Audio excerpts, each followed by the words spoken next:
Hello YouTube, my name is Vic with PhoneArena, and the new Apple Watch Series 4 looks a lot like earlier Apple Watches. It has the same rectangle form, the digital crown and one button below it, but just turn on the screen and you witness a brand new experience, as Apple has trimmed the bezels, adding more than 30% of extra screen space, and this makes a big difference. It has also completely rearranged the components inside the watch, so you get louder sound for calls and Siri, and best of all, this new watch is very fast. But let's not get ahead of ourselves. I've been using the Apple Watch Series 4 day and night, at work, in the office, at the gym. I've played basketball and slept with it. How did it do, and should you spend all that cash that Apple is asking for its latest smartwatch? Let's find out. First though, let's address battery life, since many of you would be wondering whether you can even get through one day with this watch without topping it up. The answer is yes, you can. The Series 4 goes beyond expectations, and you can expect it to last somewhere between 36 and 48 hours for most people, which would be a full 2 days off the charger. In my experience with the watch, starting the day at around 7:30 AM and going to bed at around 11, the battery meter stood at an average of more than 55% at the end of the day, and that's with a couple of workouts and testing of various watch features.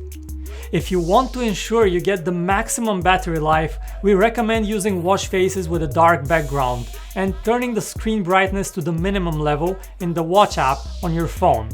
It's still plenty bright. While for many people the Apple Watch is a great daily companion for notifications and calls and just for style, for many others its true value lies in activity and health tracking. Our tests have shown that heart rate monitoring of the Apple Watch is very accurate, and you get more consistent readings with less errors than before, and readings happen very fast.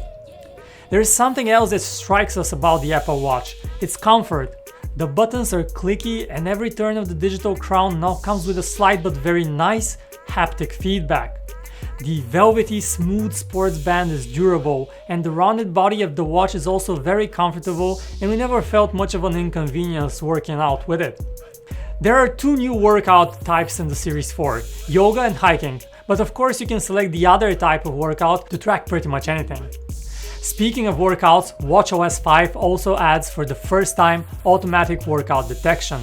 It worked for us when it came to a brisk walk, and it retroactively accounts for the full workout time, but it didn't detect a half an hour cycling workout, nor did it detect a 15-minute strength training session. Unfortunately, this makes automatic detection pretty useless in our experience, and we still had to manually start our workouts every time. What you have on Fitbits and other wearables are things like heart rate zones that give important nuance to heart rate tracking. But the Apple Watch doesn't record these zones unless you get a third-party app. There is one key new feature of the Apple Watch Series 4 that we couldn't test, and that's the EKG or electrocardiogram. Apple will push an update to enable the feature later this year, and it will only be available in the United States. Another new feature in the watch is fall detection, which is just what it sounds like. The Apple Watch can tell when you take a hard fall and will pop up a screen offering you to call emergency. We tried deceiving the watch by intentionally trying to fall, but the watch wasn't fooled easily.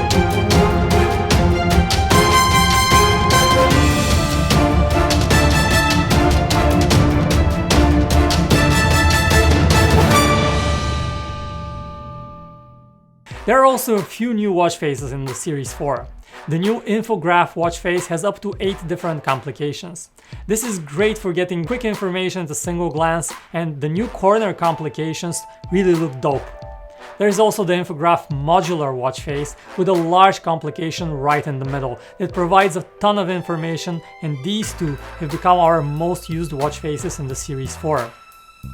To demonstrate the bigger screen, Apple includes 3 other watch faces: the Vapor, Fire and Water, and Liquid Metal, where every time you flick your wrist to see the time, you see an explosion of colors that looks really impressive. Apple still doesn't allow third-party watch faces, in case you wondered, but that might be a good thing, considering the amount of bad watch faces that we have seen on other smartwatches.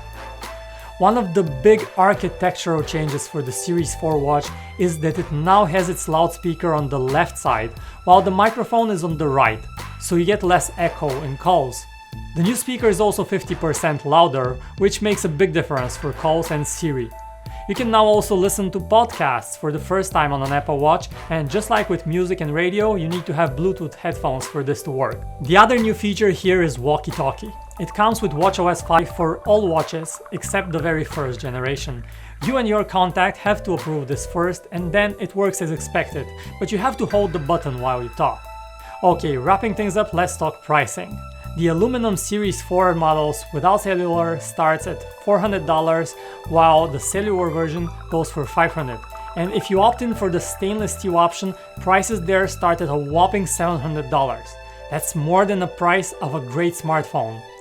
Time has shown that the Apple Watch, like all electronics though, will age in a few years, and this is not a classic watch that fathers pass to their kids from generation to generation, so maybe it's wiser to go for the sports aluminum model rather than the more expensive versions. Finally, when you draw the line, the Apple Watch Series 4 clearly rises above other smartwatches.